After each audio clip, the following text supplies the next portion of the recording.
Hello, and welcome to Back Through the Lens, where two film school friends talk about movies through the haze of nostalgia, the good, the bad, and the ones that aren't quite how we remember them. I'm your host, Rachel, and with me is my co host, Joe. Today's movie is National Lampoon's Christmas Vacation. The holiday season can be pretty hectic in today's busy world. Getting your family together can be challenging at times and even more challenging once it happens. However, once you have a house filled with loved ones, it's hard not to feel a certain level of joy despite the stress and hardships that come with it. Because 'tis the season to spend time with family, the good, the bad, and the ones that we just see on the holidays. So, welcome to our first season of Christmas movies. I mean, never thought we'd get here, but here we are. In all the Solid, festive glory. yeah, which means we've had a solid year of movie discussions. I can't tell if I'm shocked that it's only been a year or it's already been a year. It's a good point. It took us a really long time to get here, but then it's been a lot of work once we finally got here. Yeah. Yeah. Do you host Christmas or any holidays at your house? Big family holidays? We host Christmas Eve. Usually my parents and my brother come over and we, have a big meal and do gifts. But Christmas Day, ever since we've had our son, like we just stay at home because like he wants to play with his gifts. And Right. my in-laws also live out of state, so that makes it more difficult to just pop over someone's house. Honestly, Christmas is so busy for us that I'd rather just let my kid have some time to hang out and enjoy his gifts. We've been toying with the idea of maybe getting together with people in January because there's always a bunch of Christmas events that my kid wants to go to, things around here like the botanical garden and light displays and things like that. I don't know. We're looking at maybe how can we loosen this up a little bit? Right. Yeah, I was just talking with my wife the other day about who invented the calendar, Halloween through the New Year's Eve. It's like the busiest 8 weeks of the year. Yeah. Well, yeah. And with us, starting in October, there's all these different Halloween events at the zoo or community events or fall festivals that our kid will want to go to. And then the weekends get booked up, obviously. And then, you roll into Thanksgiving and then you roll into Christmas and you still have to find time for Christmas shopping and all the things that actually have a Christmas Day deadline. Right. So that's why, like I said, there's always so many events around Cleveland that we want to check out or that my kid wants to check out, or friends having holiday parties. Also, my son will forever have a million birthday parties to attend. That doesn't stop just because it's the holiday season. So it Right. gets tough.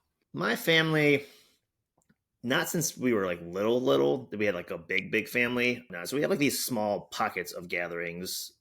We'll host at my house what we call Friendsmas, and we'll have a handful of like close friends and maybe some family over and do that earlier in the month, closer to Thanksgiving, because we know, as I mentioned, people have in-laws and other bigger families, and the closer you get to the actual holiday, the less likely you are going to see your people you want to see.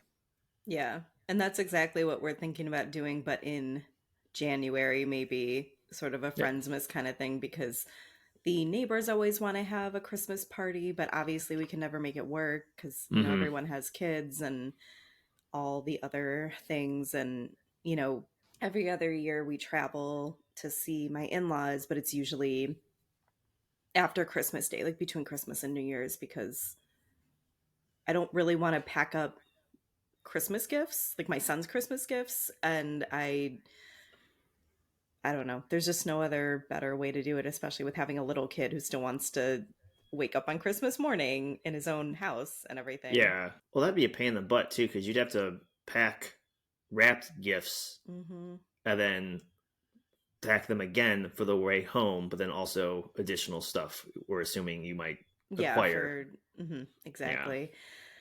Yeah, so logistically it's easier to go. Usually we go down like the day after Christmas, but even that, it's everything's just gotten so busy, like kids events just Right.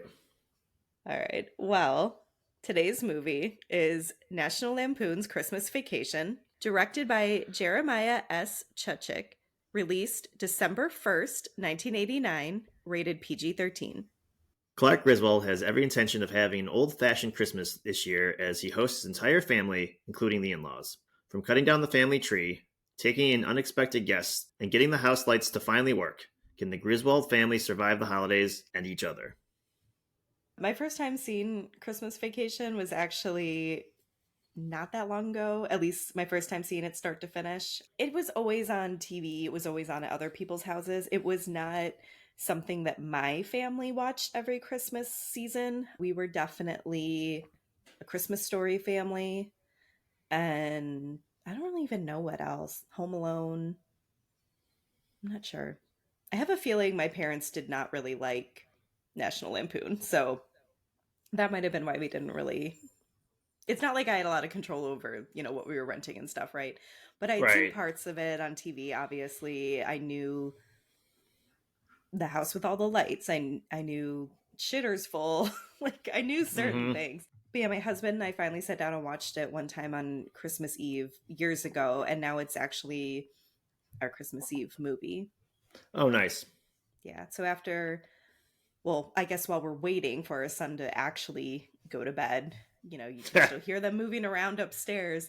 We open a nice bottle of wine and watch National Lampoon Christmas Vacation. That's our Christmas Eve. And then when it's over, we get all the presents out because hopefully by the time this movie is over, my son is actually asleep. Yeah. It's a good plan. I think I was younger.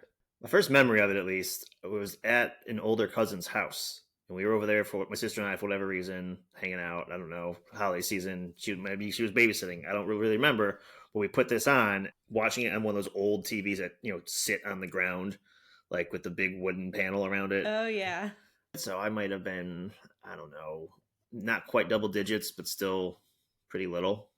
Hmm. Didn't watch it regularly for a while till I became older, kind of revisit it and appreciate it a little bit more. Hmm. I mean, like only a few things were really funny to me at that age, and one of them I remember is the sled ride when he took off. I'm like, that's hilarious because I'm a little kid. Oh, yeah. Yeah. Yeah, My son watched it with me for my rewatch for this episode, yeah, and he wasn't totally into it the entire time. But yes, the sled up scene is definitely one that got his attention. hmm, We'll get into that. yeah, yeah. So the story of how National Lampoon Christmas Vacation got made kind of starts with John Hughes getting a job at National Lampoon magazine. I ended up getting into kind of the biography of John Hughes. Obviously, he's written a lot of movies, he's directed some movies too. I did not realize what a writing machine he was, apparently. He was Mm. just constantly cranking out scripts. He's like the Stephen King of the movie world. It kind of sounded like that, actually. It was like anytime he finished one thing, he started writing another thing, and he started contributing to National Lampoon as a way to write. The way he put it is all he ever wanted to do was write anything, is kind of how it sounded. Okay, He was working in advertising actually because he wanted to be able to write copy and write sort of, I don't know, mini scripts, like because commercials sometimes have stories. He was working for the magazine in the 1970s. It also happened that Animal House had come out and was a big hit. That was a National Lampoon movie. The way that John Hughes puts it is, my timing was perfect because once Animal House came out in the summer of 78, breaking all sorts of box office records and so on, Hollywood, in their infinite wisdom, came knocking and gave every writer at the magazine a development deal, including myself. I looked at that, thought, hell, this is easy, and flew out to Los Angeles and got 4 more development deals like that. Again, it's Hollywood jumping on the hot property. Tell them you just got a deal, they'll want a part of you sight unseen. We want to offer you a deal. Hey, great, I just got 2 this morning. that's how we get our podcast on the air. Yeah, it's just the Cinderella story of John Right, Hughes right here. So speechless. I know, if only everything was this easy. But he said he left LA with, I guess, all these deals, 4 deals or something. He's got a briefcase full of deals. I know.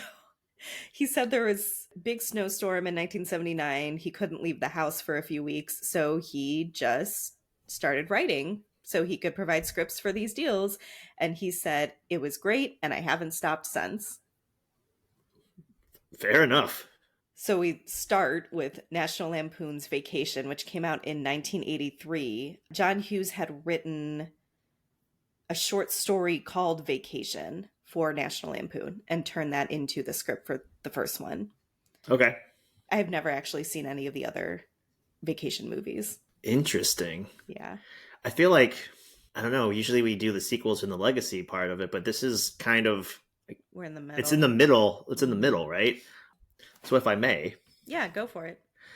all right, National Lampoon's Vacation, and you probably know this because you looked everything up, but it is kind of a classic road trip with the family movie. And, as you see, the Griswolds are unstable and a lot of things happen along the way. Yeah. John Candy's in it at the end. They get to where they're supposed to go, and the park is closed. Womp womp. And Chevy Chase has a breakdown like he does in towards the end of this movie, and he like yells, and they go and have fun anyway. Christmas Vacation is my favorite of the vacation movies, and I think Hmm. probably most people might say that. It seems like, at least Hmm. based on its popularity. Yeah. It does seem that way, at least from the research I did and from the Mm-hmm. box office receipts. Yeah, it's which is funny because the sequel, European Vacation, I think I've only seen it on TV. I mean, a few times, but back in the day when Comedy Central used to play comedy movies, Yeah. it was okay. They go to Europe, as the title insinuates, and I don't remember much besides like them being the Griswolds abroad and like silly things happen, but nothing that is sparking any of my memories at all. Gotcha. Well, John Hughes also doesn't really know anything about European Vacation, which came out in 1985, because he was apparently not involved in it. He made it very clear in a few interviews I read with him that any sequels to any of his movies, he was either not involved in, or if he was involved in them, it was, quote, under duress, Oh my. because he really didn't like the idea of sequels for some reason.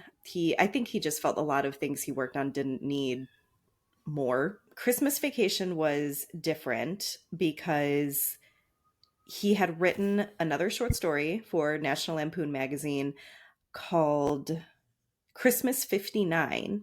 And he felt this was reasonable because he could adapt it into an entirely new script. There was an actual reason to have it be a separate movie because now we're talking about Christmas time. This was published in the December 1980 issue. His quote was, "The studio came to me and begged for another one," meaning another vacation movie. "I only agreed because I had a good story to base it on. But those movies have become little more than Chevy Chase vehicles at this stage." Yeah.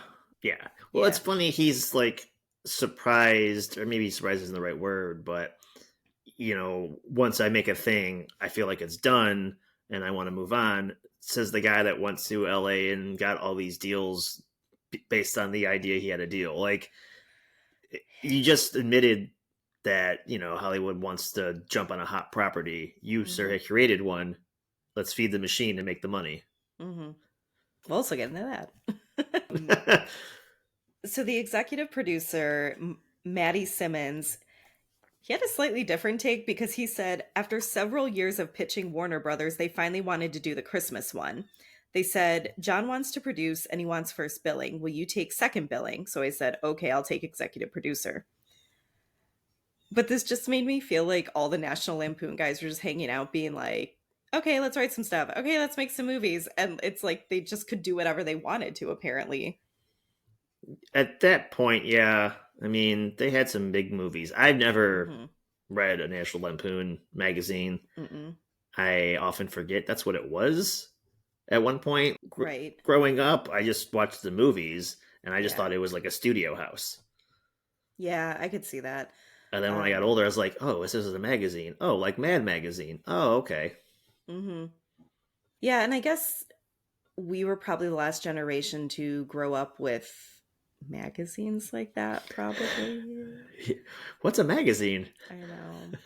It's making me think that for younger generations, it would be something like Funny or Die, like a website that had all of these funny skits on it. Yep. Yep. Okay. Yeah, that's great. That's a good way to put it. Oh, good. Also, want to feel old this morning? Listen to our podcast. Well, I feel this morning, got out of bed. Oh, my back. Jeez. Okay, well, on that note, um, Chris Columbus was originally supposed to direct Christmas Vacation. Most notably, he did Home Alone. I know he's been a big name, and I can't think of anything else he's done now, of course. I feel like he did the Rent movie version, but now I gotta go look it up. He discovered America, quote unquote. Discovered America. I know. Okay, so Chris Columbus directed Adventures in Babysitting, Home Alone 2, Mrs. Doubtfire, 9 Months, Stepmom, Bicentennial Man, Harry Potter and the Sorcerer's Stone, Harry Potter and the Chamber of Secrets, the movie version of Rent, which is what I remembered him from. Okay, so lots of things. But at this time, Chris Columbus, he really needed a new movie on his resume because he had just directed Heartbreak Hotel, which flopped. This is a movie from 1988. It's probably a reason we've never heard of it before. But he was very excited to get the opportunity to direct Christmas Vacation. But then he had a horrible time meeting Chevy Chase. And here's his quote: I went out to dinner with Chevy Chase. To be completely honest, Chevy treated me like dirt, but I stuck it out and even went as far as to shoot second unit, collecting establishing shots and special sequences. Some of my shots of downtown Chicago are still in the movie. Then I had another meeting with Chevy, and it was worse. I called John and I said, There is no way I can do this movie. I know I need to work, but I can't do it with this guy. John was very understanding. So he left. Christmas Vacation had no director for a little bit. John Hughes was writing the script for Home Alone, gave that to Chris Columbus to direct. I guess Chris Columbus had always been excited to do a Christmas movie. He was very excited to do a Christmas comedy. So he was bummed to leave this one for that reason, but obviously also he was worried about the state of his career in general. I think we've seen this before in other episodes. Either actors or directors, when they have a flop, it's like they hurry up to get something else to start working on so that people can't say, oh, they were really bad in that, and then no offers come in. Chris Columbus has a quote about John Hughes sending him the script with a note asking if I wanted to direct.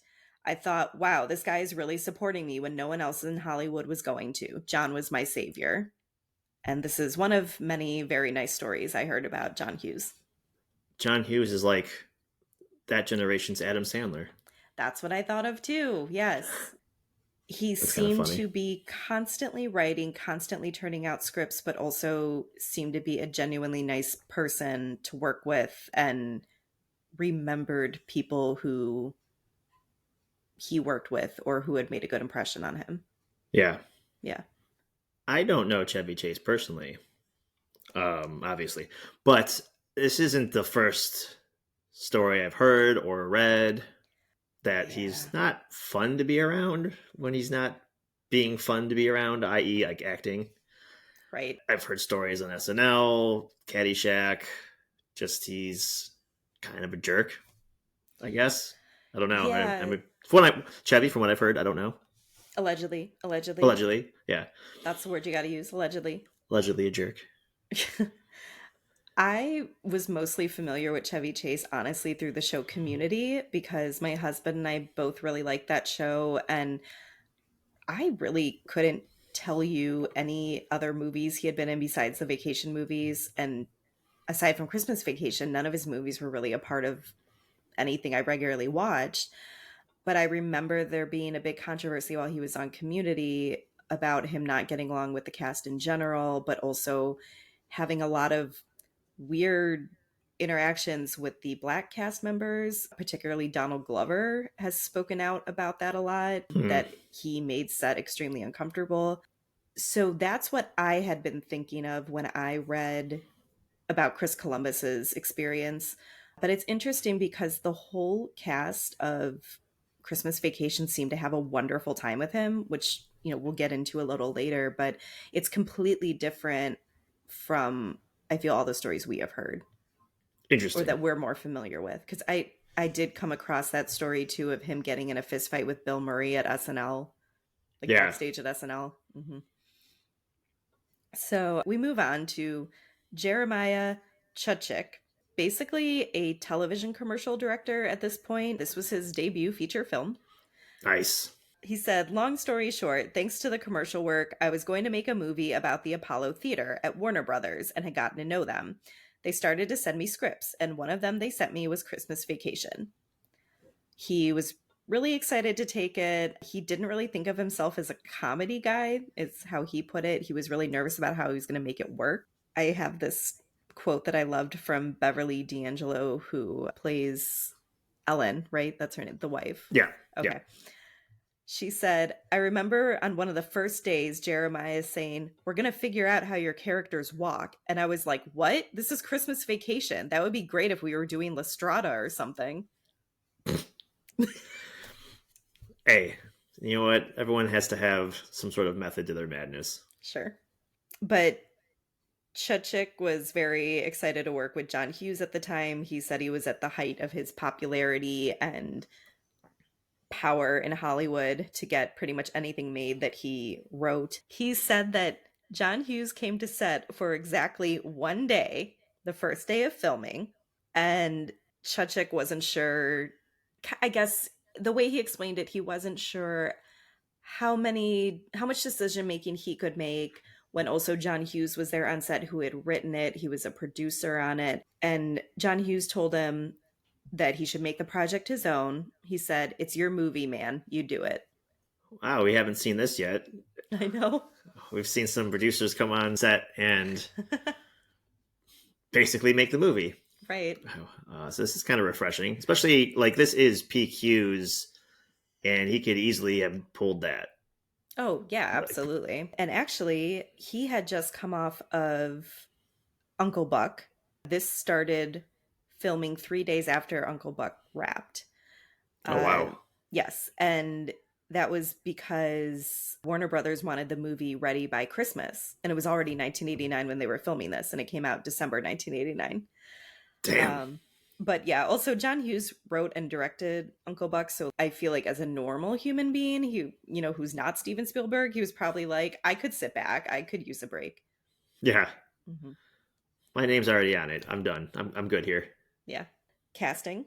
Obviously, Chevy Chase and Beverly D'Angelo were already returning as Clark and Ellen.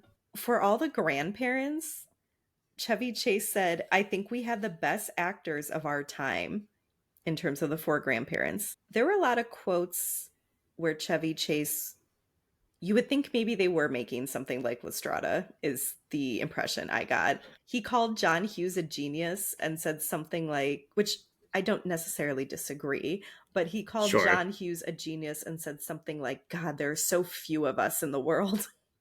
Of us, yeah. Of us, right? That's allegedly on brand. Mm-hmm. So the actors playing the grandparents, E.G. Marshall, John Randolph, Doris Roberts, and Diane Ladd. Okay, to be fair, I did not realize Diane Ladd was Laura Dern's mother. I did not know that either. Okay, well, there you go. Jurassic Park connection. Mm-hmm. Yeah, that was. I read that this morning. Like, nice. Mm-hmm. Juliette Lewis, who was cast as Audrey, their daughter, was 15 at the time.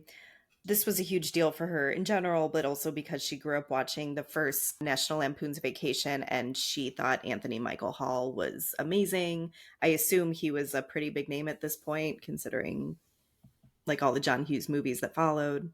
Yes. Yeah. That all checks out in my head, yeah. She said, the fact that the Griswolds have a new set of kids each time became the thing. Your agents couldn't explain why it was acceptable. It just is. Yeah, I've always thought that was weird growing up. Like I said, I've watched Vacation, European Vacation. We get to this one, which probably was my first introduction to the series as a kid, again, because of how popular it was. Yeah.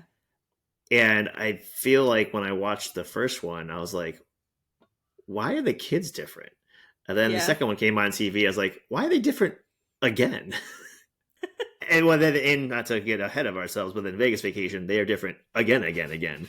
Right. So I knew they were different, but having never seen any of the other movies, I hadn't really thought about it too much until I was really digging into the research for this and obviously getting these quotes from Juliette Lewis and Johnny Galecki, who plays their son, Rusty, Hmm. right?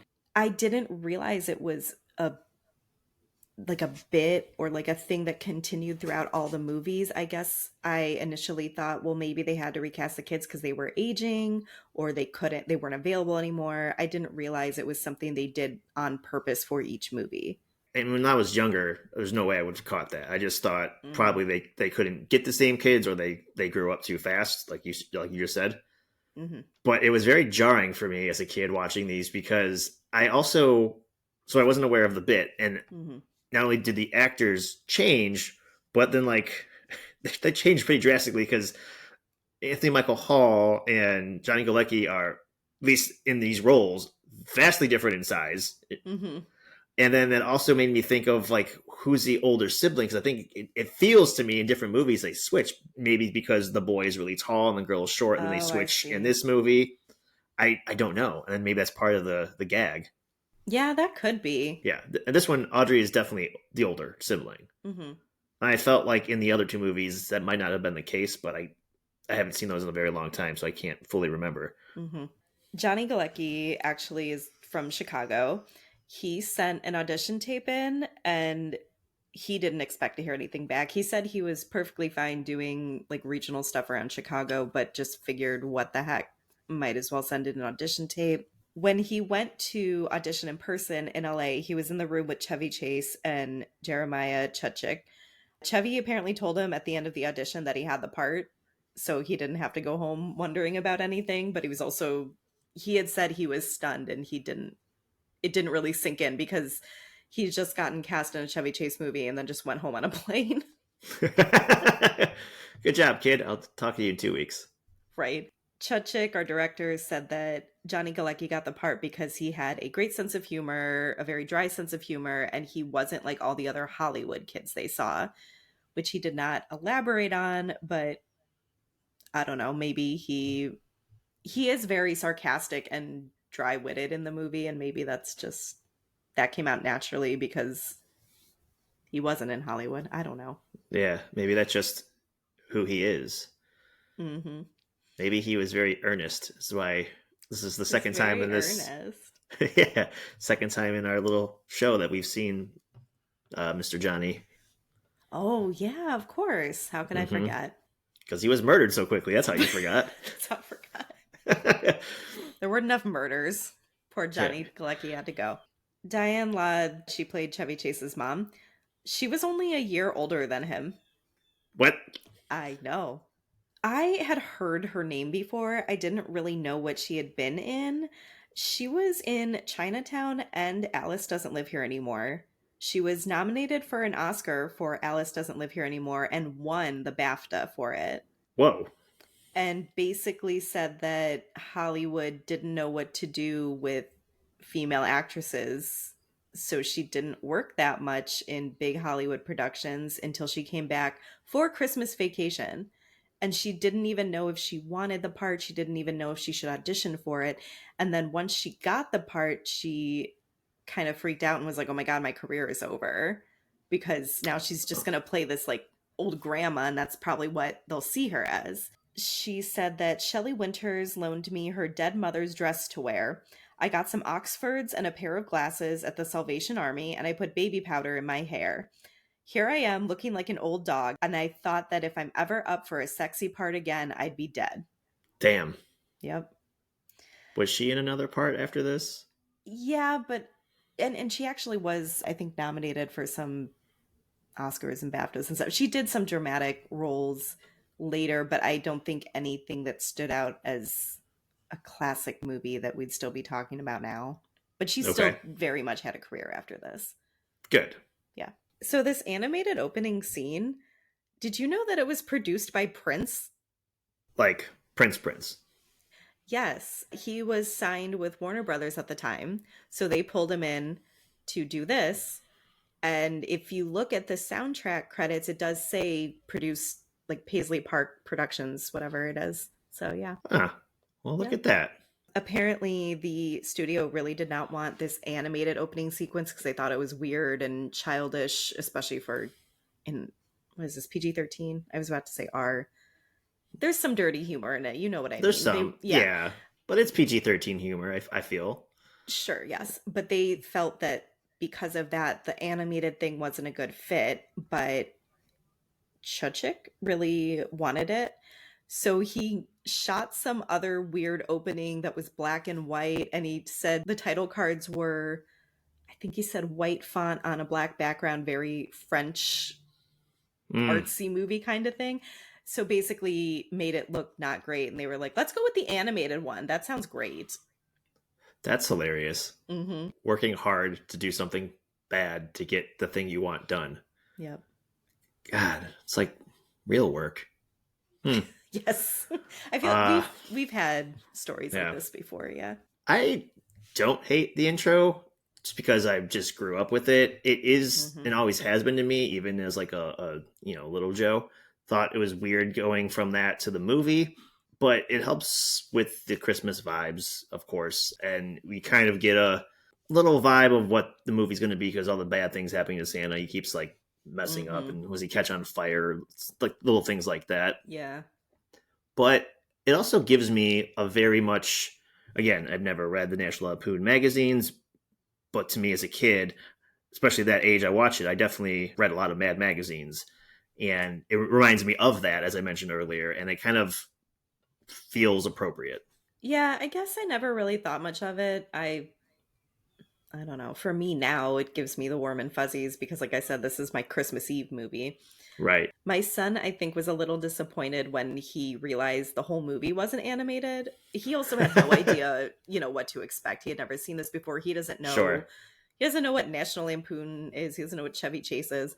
So when it ends and they cut to the car driving down the road for the first scene, he said something like, "Oh, it looks like it's real life now." I'm like, "Well, yeah, it's not actually animated the whole way through. That was just the opening." He was like, "Huh." And I thought he was just going to get up and leave the room. I thought he'd be out at that point. But this opening scene with them, driving to cut down the tree and then walking through the woods to find the tree, they had filmed this in Breckenridge, Colorado. Everything else was California, mostly soundstage at the WB lots. But anything that had a lot of snow like this, the sledding scene, that was Colorado. And they chose these locations in and around Breckenridge because at that time of year they were supposed to have a lot of snow. But when they got there, there was no snow, which Of was, course. not typical for Yep. that time of year for them. They had to get trucks to bring in snow. I guess, I assume from more higher altitude areas. I don't know. But basically, the director said once the trucks made it to set with their snow that they had trucked in, it started snowing for real. And then it was the opposite problem because it snowed 10 feet in 3 days. Very And nice. they were rushing like through the snowstorm to get all these scenes done. And everyone that I read an interview with said that it was horribly cold. It was like nothing they had ever experienced. And also the altitude was affecting them as well. Johnny Galecki even said specifically something like, I grew up in Chicago and this was extremely cold. Yeah. Yeah. That's interesting. They not like read the weather report? Yeah. So I have been to Denver a couple of times. That's the only time I've been in Colorado. My friend lived in Denver for a few years. When I was trying to fly out there, my plane kept getting delayed because it was snowing so badly. And it really was like very heavy snowfall when I got there. And then the next day it was sunny and fine. And I think 2 days after that, we were hiking in at Red Rocks in, t-shirts. Huh. So I do think Denver has bizarre weather. I mean, yes, also weather reports are a thing, but it's funny because being from Cleveland, I always think about how people say that about Cleveland weather a lot, but I mean, Denver we really did have a snowstorm and then sun in a 3-day period when I was there. So, Very nice. yep. This opening scene with all of them in the car, I don't know if this is the characterization of the parents in every vacation movie. Because to me, this opening makes them sound very corny and hokey. And I would personally just shrivel up and die if I had to be in a car with my parents singing Christmas carols like this. They are corny and hokey. You get that more in the first one too. They are coast to coast road tripping, so they want to stop at all the dumb things like biggest Okay. yarn and all that kind of stuff. Oh, okay. Kind of think of when we talked about Tiny Toons, the Pig Family. Oh, okay. That's kind of that. I think that might have even been like a direct parody of the Vacation movie. Gotcha. Yeah, I mean, I don't drive around my family singing Christmas carols, but my dad definitely won't be embarrassed if he started doing this. And I don't know, call me cheesy, but I don't think it's embarrassing. Maybe not as an adult. Maybe at like an Aubrey Russ age, I probably would have. Yeah, Now I yeah, just let yeah. my dad be weird, and it's okay.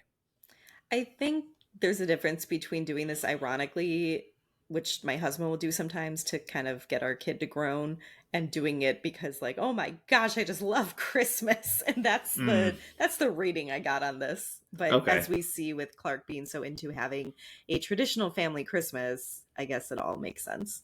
Have you ever actually gone to cut down a Christmas tree?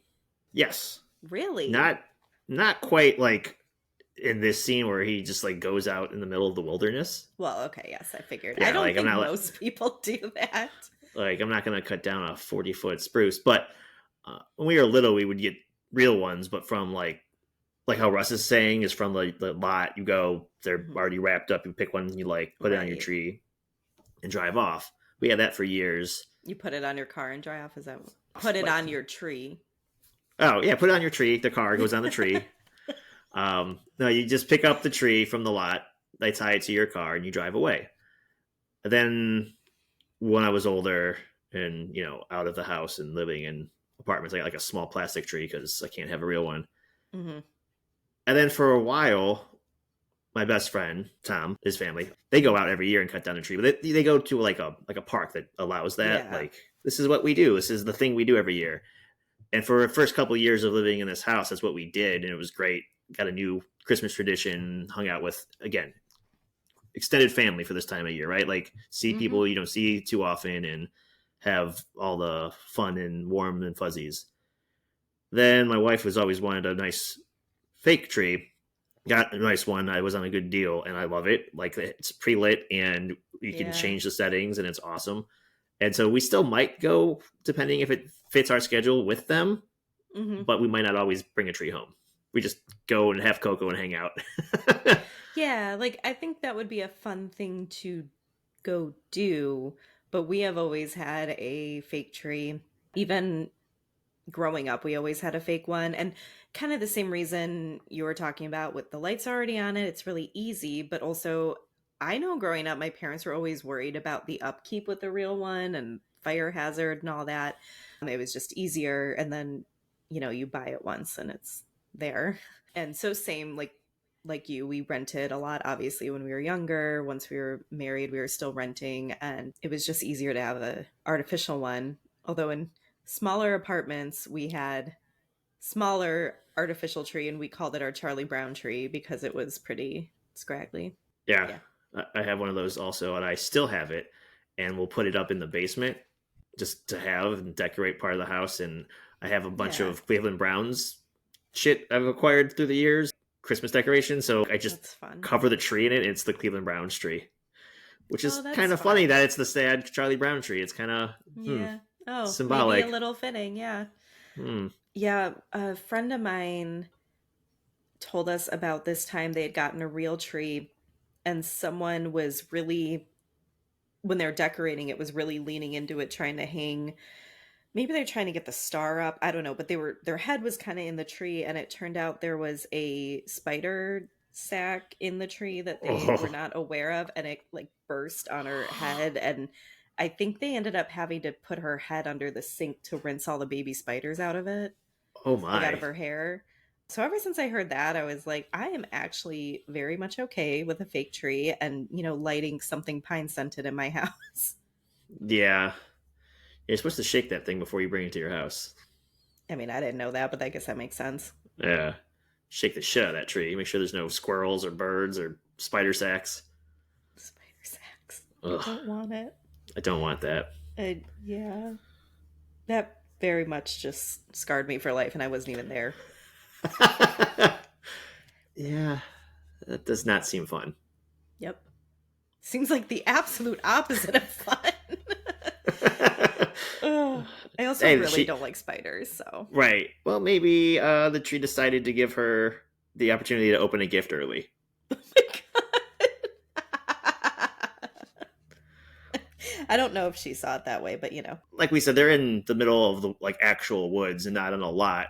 Hmm. And he's cutting down like a tree, I don't know, 40, 50 feet tall. I mean, I'm exaggerating a little bit, but it's very big.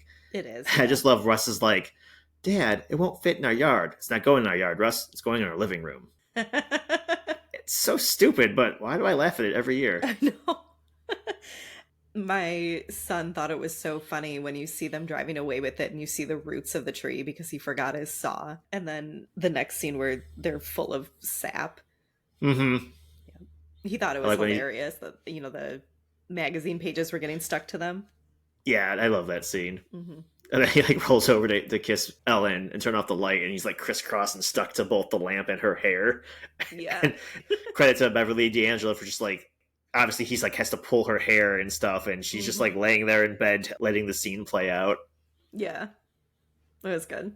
I did think it was funny seeing that Jason reference when, they're back home and he takes out the Mm-hmm. chainsaw and he's lifting it over his head because apparently we can't just have, you cannot just use a chainsaw normally. You have to lift it over your head and make, the big dramatic scene of it. Dad, I will Uh, not do that with a chainsaw. Fuck that. That's right. terrifying. I was worried my son would get a little spooked by this, especially with the mask on, but my son doesn't associate hockey masks with anything scary. So, the Yeah, innocence of children.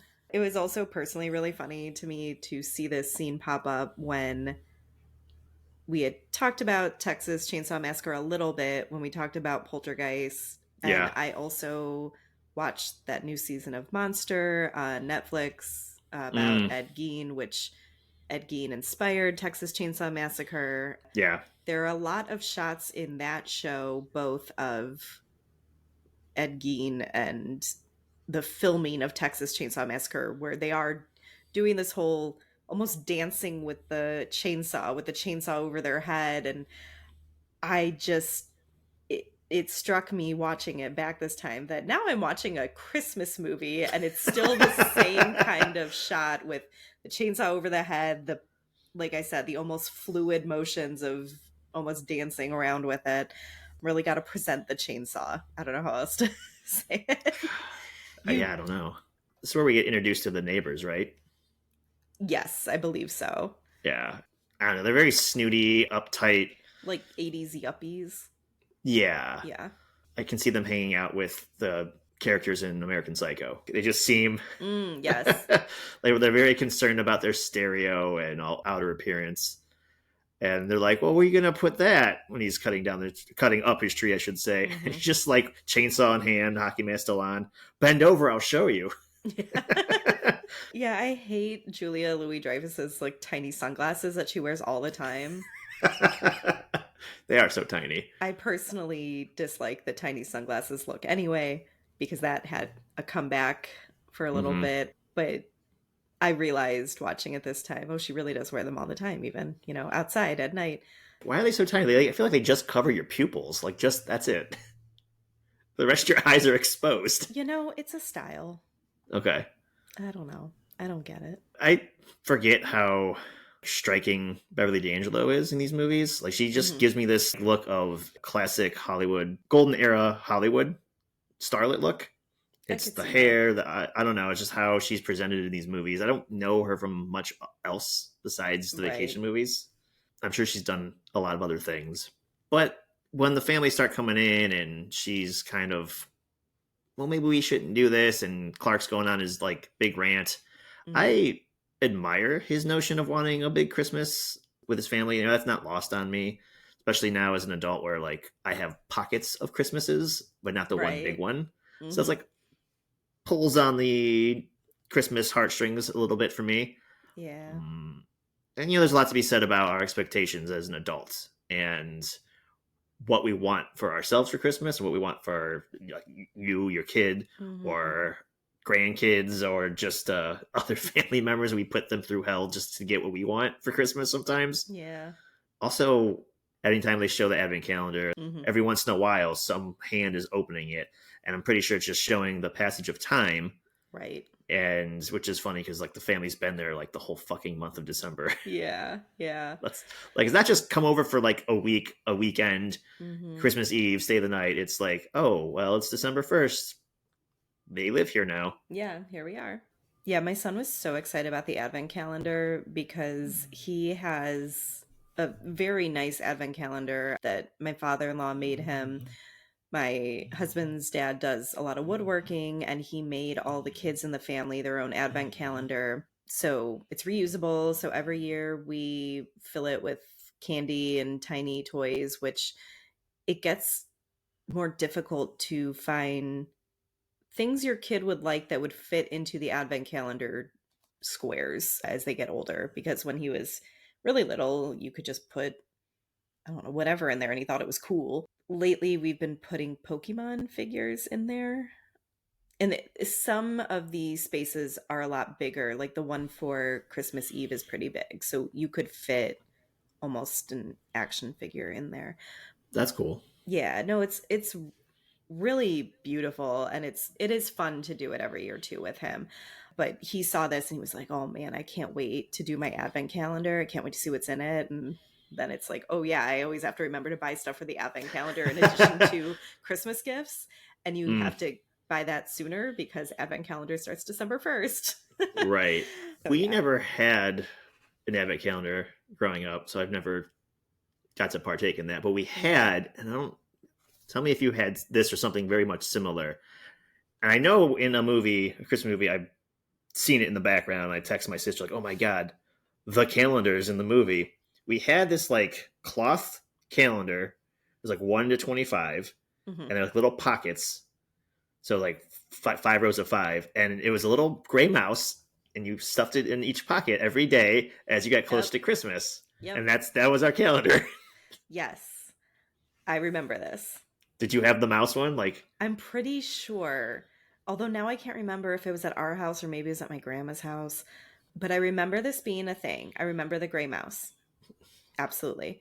okay, Also, anytime we had our own individual advent calendar growing up, it was literally just one where you would open, the cardboard or the paper flap and see the yeah, number. You didn't have gifts in it or candy or no, anything. You didn't, it no. wasn't it wasn't a 3D thing, if that makes sense. It was just like a flat calendar, and you would like tear the number off of it.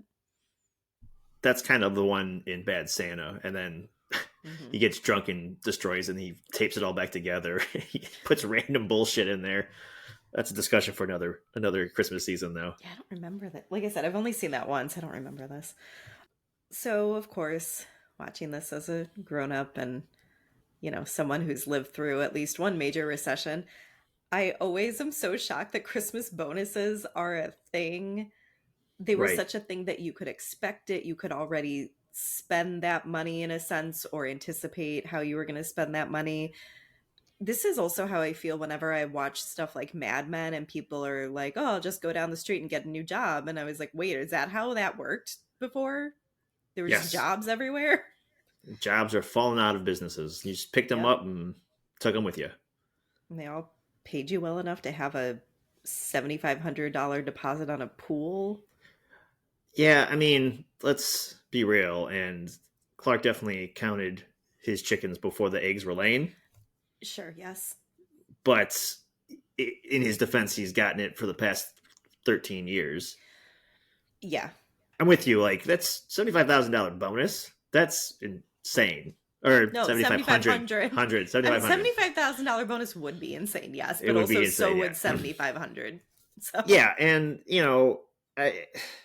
as an adult, a bonus is just that. And I never would want to expect that because maybe I've seen this movie at a young age and that burned an impression on me. Like, don't spend money you don't have yet. I don't know. But it's always nice to get something. But that's $7,500. that's a good amount for just like the end of the year. And I don't know. I wonder what could be said about '80s jobs and taking care of your employees better. Hmm. I can tell you that neither myself or my husband has ever received a Christmas bonus in all of our working life. Hmm. Also realized that when he's at work talking to his buddy Bill, I for the longest time I don't know where it went. I've had that Taz mug. I've drinking hot cocoa out of that Taz mug, That's fun. and not because of the movie. Just I was into Looney Tunes as I was a kid, and Taz at one point was my Hmm. favorite Right, of course. because he's chaotic. So he opens up Okay, the I like thought the so. drawing of whatever the hell. The pool. He shows Bill, and there's a little logo, and it's probably not this, but it looks like the white and red Umbrella Company logo from Resident Evil. I Hmm. never noticed that before. It's probably not that. It's probably something else that Resident Evil borrowed. Uh, I'm actually somewhat familiar with this because my husband was into the games and then we watched the movies. mm, Not something I would have chosen on my own to watch. Probably not. No, At least I know what you're talking about. fair enough. Yeah, Hmm. his boss shows up and gets everyone's name wrong, as bad movie bosses do. Of course. And we've seen this man before.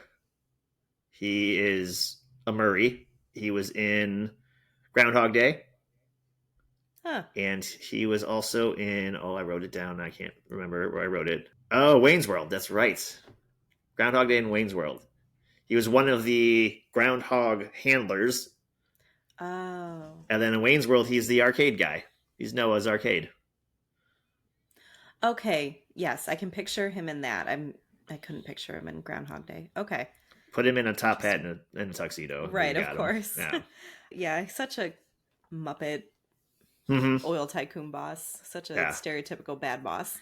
And he's got his like barrage of goons with him, and Clark is feeling a certain way because he's kind of insulted because the boss is being a dick and doesn't know anyone's name.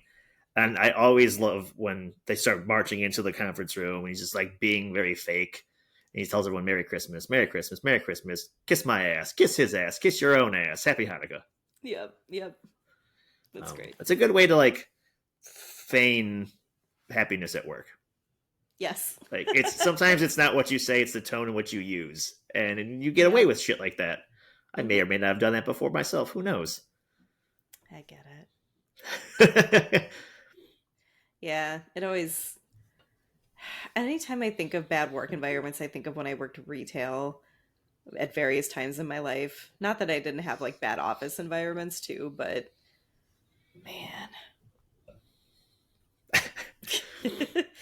So we go to this scene where Clark and Rusty are out shopping for Christmas gifts, and it struck me that I don't know if we really get these types of scenes anymore. I when I think of big shopping scenes like at a big mall, there's one in Love Actually, which is fairly well known because it's when Alan Rickman buys the Yeah. necklace and his wife interrupts him.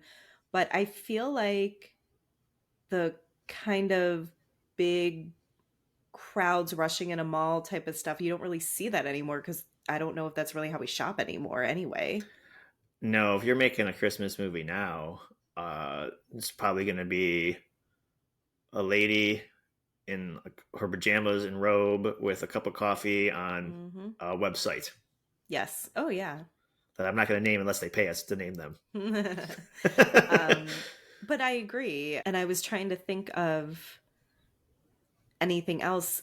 For me, I feel like that sort of shopping scene and even the montages of when people are rushing around the shops or whatever, which the only ones I could really think of were Love Actually and then further back Holiday Affair, because the whole point of Holiday Affair is this mom is sort of a secret shopper and she's ends up having a rapport with the guy who's selling the toys at this department store. But uh, that's a much older movie. That's from like the 40s. oh, wow. um, but I do think scenes like this to me now are very, to me, they read childhood Christmas movie. Because Yes. I think of something like this or Home Alone or, like I said, even Love Actually, that was when I was older, high school, but still, Christmas movies I watched growing up, that and we'll get into in a little bit, but A Certain Type of House, which again, Yes. this one, Yeah. Home Alone, not a Christmas movie, but The House and Father of the Bride, things like that. Yeah. there was of a time, that style. But I did love in this scene, obviously, this is when Clark, starts flirting with the sales girl, and Yeah. he's so in awe of how pretty she is. And he says, looking for something for my wife, God rest her soul. No, we're divorced. She's history. Yeah. And then like Russ interrupts him and like catches him. Yeah. Yeah. I mean, I didn't write any of it down, but like it seemed this kind of, it's like weird, and I don't know if it's even necessary. Just like Chevy Chase being Chevy Chase, because like Right. it doesn't. I guess you don't need a scene to make the whole movie all about like the family coming to Christmas. But he's like, oh, it's bit nipply. It's cold in here. Did I just say nipples? And he starts laughing. Yeah, no. Like he covers it up and then just says nipples. Yeah, I know. He covers it up and then comes right out and says it. Yeah. Oh man. I like this next scene where all the grandparents show up and it's, the music is playing it up like, I don't know, might as well be like the running of the bulls or something. Like it's this big thing. But I love this really stereotypical characterization of grandparents that we always seem to get in family movie. This is a very much, I feel, an 80s, 90s family movie thing. I laughed so hard when the one grandma is making a big deal about giving Russ a quarter, or she's like, I have one for Audrey too, or something like that. You just hear him making such a big deal about giving them a quarter. I love the shot too of Russ. He's like, it's like a tight shot of the grandma and Russ. Like, I'll give you a quarter. He's just like, oh great, a quarter. Oh yeah, we're gonna get a quarter. She's just like pretending to be so happy, but you can tell how miserable he is. Yeah. I always thought it was funny that they all show up at the same time. Yes. Like how unrealistic that is. That's something that I've always thought about watching this movie is we didn't really have that many holidays, I guess, where it was both sides of the family would be in one place like that. Usually it was we'd go to one grandparent's house and that side of the family, and then another day we'd go to the other side of the family and that grandparent's house.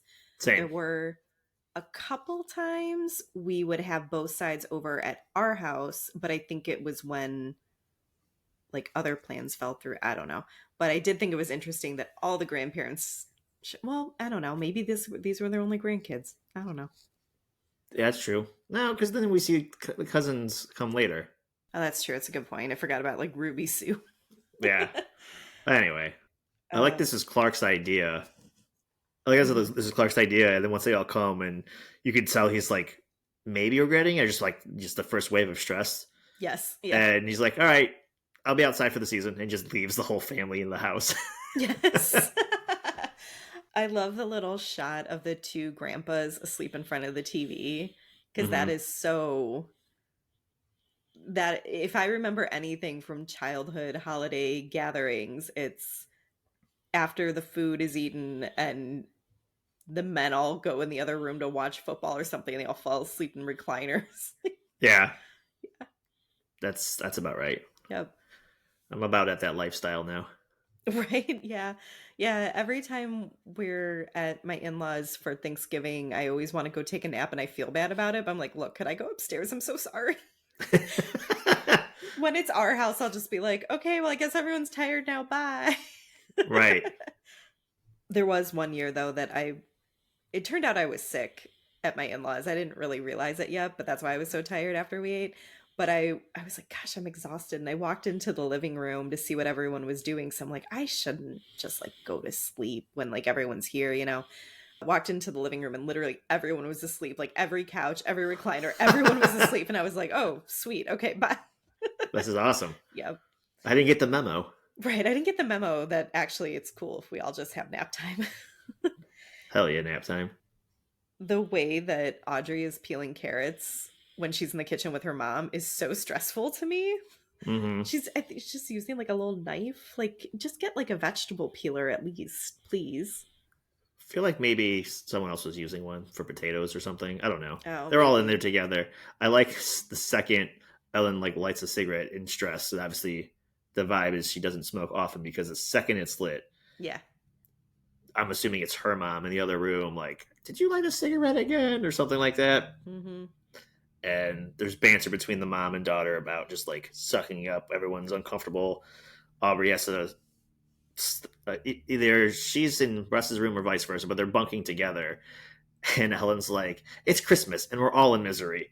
And this is specifically why we have been trying to find ways to sort of cut back on how much we're doing or planning for the holiday season because I would like to actually enjoy it.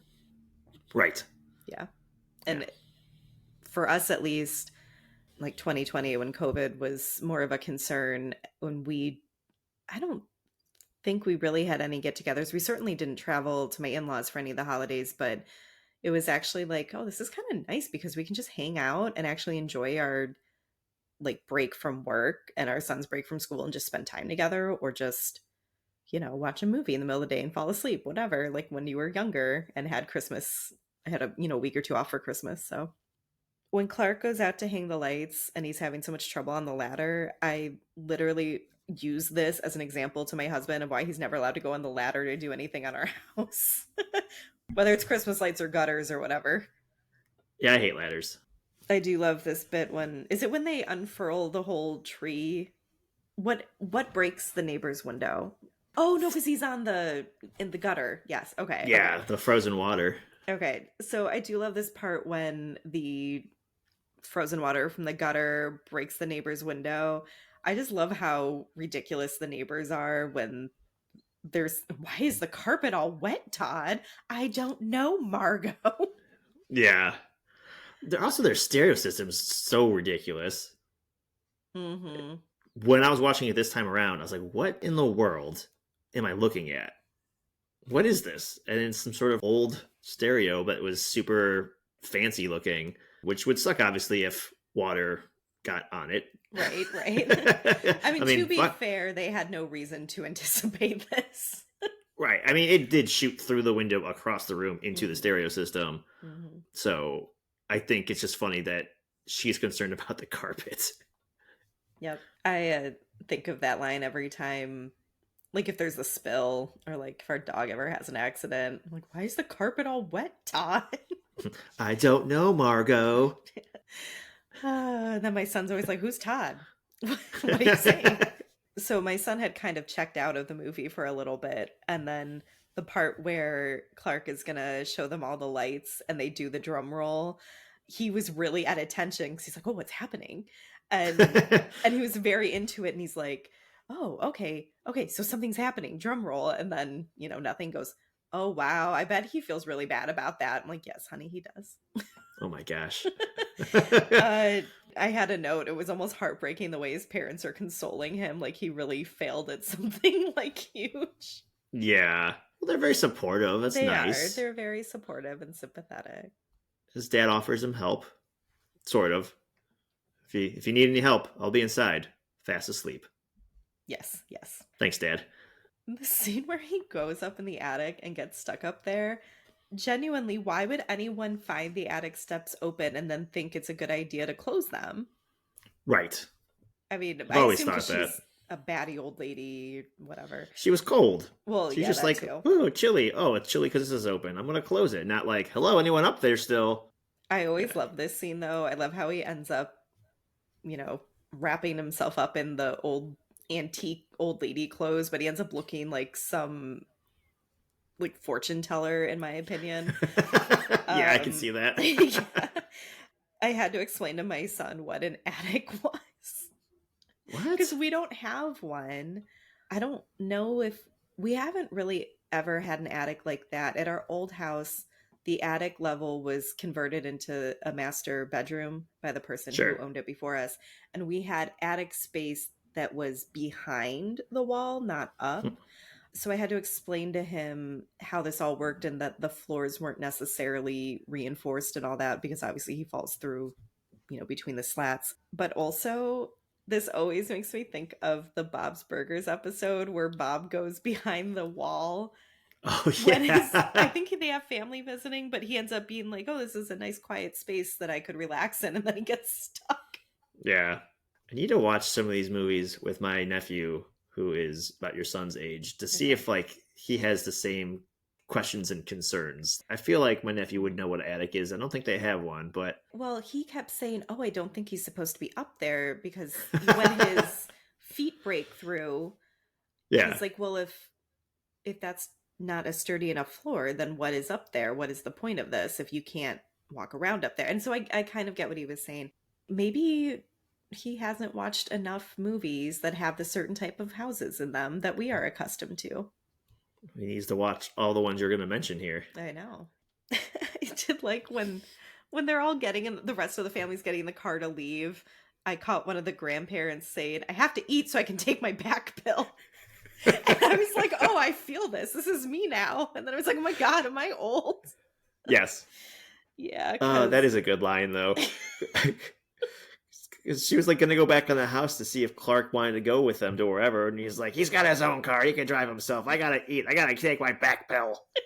It's just like this ranting of obviously an old man, but yeah, that is pretty good. this is You how can't I can't just like have a snack before you go so you can take your back pill, Grandpa. Like, yeah, this is how I feel just even trying to keep up with taking my vitamins because if I don't eat when I take my multivitamin, it makes my stomach hurt. yeah. It's like, oh gosh. Is this the first recorded example of being hangry? Maybe.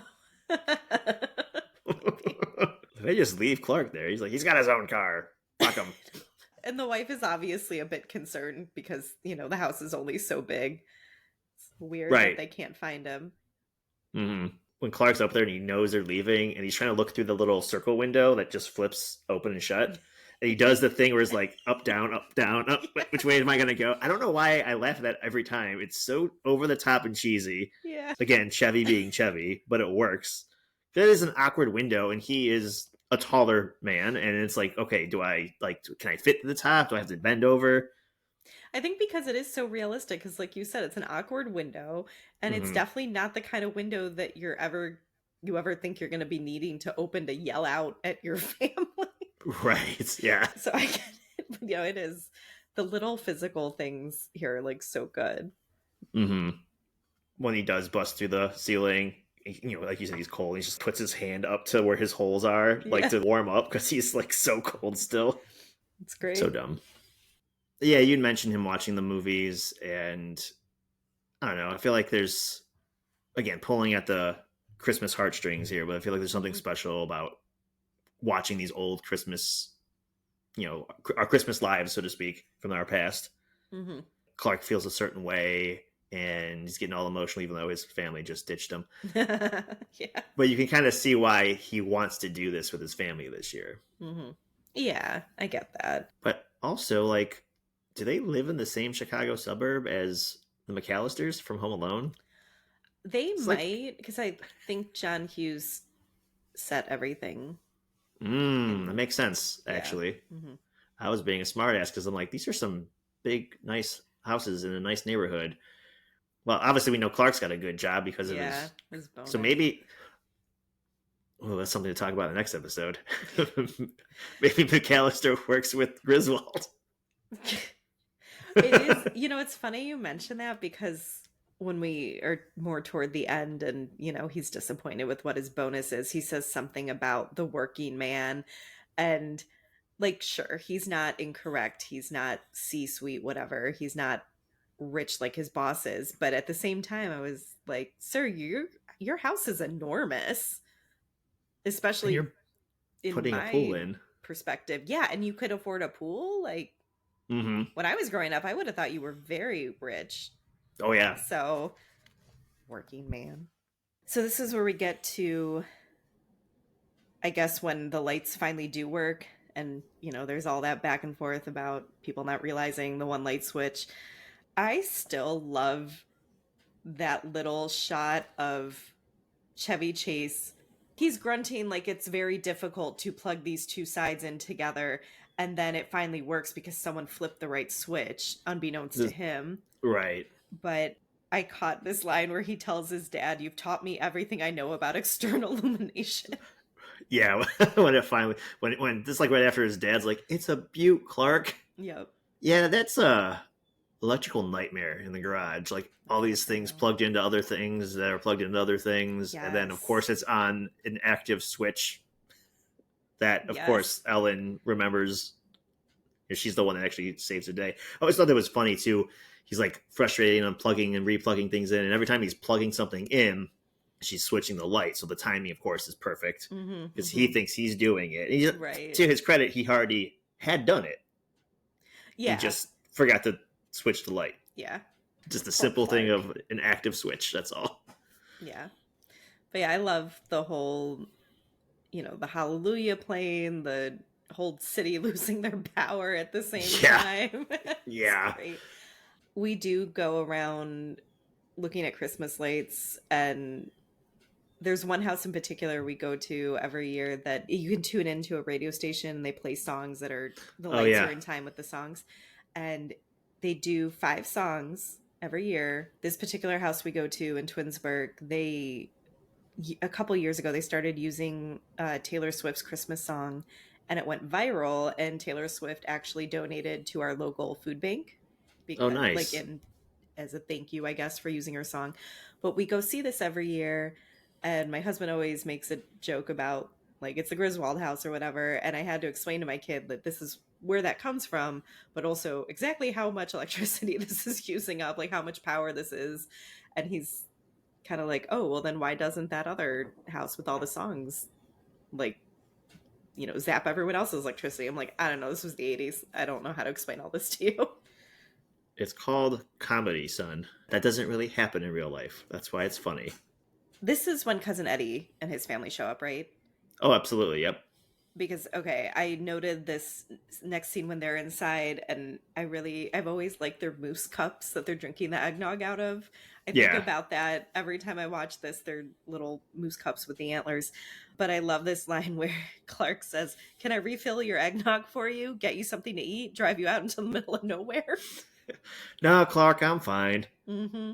Again, it's the tonality. He's threatening to just take his cousin-in-law away, and also cousin Eddie's stupid. He probably wouldn't pick up on that anyway. Well, yeah, of course. Yeah. Earlier, I mentioned how I don't know how long the family is here in town because it's so long. Clark goes to and from work. He's still working. He's not on his Christmas Yeah, he's break not on yet, break yet. Mm-hmm. which is crazy to me that you just have all these guests at your house and you're working. But whatever. He's That in is the a good Christmas spirit. point. I It's never weird, right? thought of that. No, it is weird. Yeah. Yeah. But so in the next scene, he brings his boss a gift and he asks how his presentation went because Clark had to write it up or whatever. And of course, he's inquiring about the bonus he has not received yet. When he inquires about the Christmas bonus, the boss says like he's really busy. He's like, I'm in the middle of an important phone call. Then he picks up the phone and it's obviously his secretary, and Mm-hmm. he's like, give me somebody, anybody, Yeah. give me somebody while I wait for that person. I love that. Yeah. He just like pantomimes working until Clark leaves. Yeah. It's What great. a dick. Yeah. So in this sledding scene, this was another one that they filmed in Colorado. I found an interview with Chevy Chase where he said he was legitimately terrified. Like he didn't have to do much acting for this. They really had, cleared a track and everything. Obviously, I'm sure they have stunt people too and whatever, but he said there was a track cleared. It wasn't, they knew where it was going to go, but it still was very close to the trees, like you see. Mm-hmm. But also, he's like, it just kept getting faster and faster, and I was legitimately scared of it. And apparently, they had to take snowcats up to the mountain where they started the scene, like where they're Oh all wow. standing there, and then he gets on the sled because, again, they got all that snow dumped on them. The actress that played Ruby Sue, who it doesn't sound like she acted much after this, according to her, she said she remembered them all being in little tents, like holding areas with heaters, and then they'd have to take snowcats around because it had snowed so much. And then she remembered doing this scene specifically when Randy Quaid, who plays Cousin Eddie, the part where he says bingo was improv on his part. It's weird that you said Terry Chase was terrified doing the sledding because I always thought this was all fake because it looks I mean, some imposed. of it has to be. Like when he's spinning I'm around in circles, like it looks fake. Of course. No, I'm sure that is. I assume the part that he really had to film was when he first takes off, like away Mm-hmm. from the group. There Yeah. probably was some of it where they did really have to get shots of him going down a hill in a sled. Um, Okay. yeah, and maybe when he's skidding into Walmart or something. Close ups, Yeah. Yeah. Close ups. Yeah. I mentioned this earlier, but when he first takes off, after he's like, later, dudes, or whatever, and it sounds Mm-hmm. super cheesy, dad.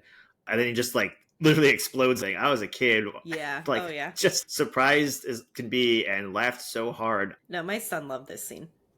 Like I said, he was kind of in and out of paying attention, but this scene for sure, he was like, this is great. This is hilarious. Yeah. I'm slightly concerned that it's not going to be a Christmas Eve ritual anymore because not that my Uh son believes in Santa any well, we never really did Santa, but like I said, this is what we would watch when we're waiting for him to actually be asleep so he doesn't see any of the gifts we pull out. Now I'm like, this is gonna be the first year he stays up and watches it with us, and then when do we do gifts? Because also I would like to go to sleep sometime. well, that's when you tell him to go to bed. You don't get presents till you go to bed. We still tell him all the time there won't be presents under the tree if you don't go to bed, even Yeah, though we don't do Santa. But doesn't matter. It's you should sleep. There's presents. I don't care well, it's the how it rules. works. Yeah, exactly. Yeah.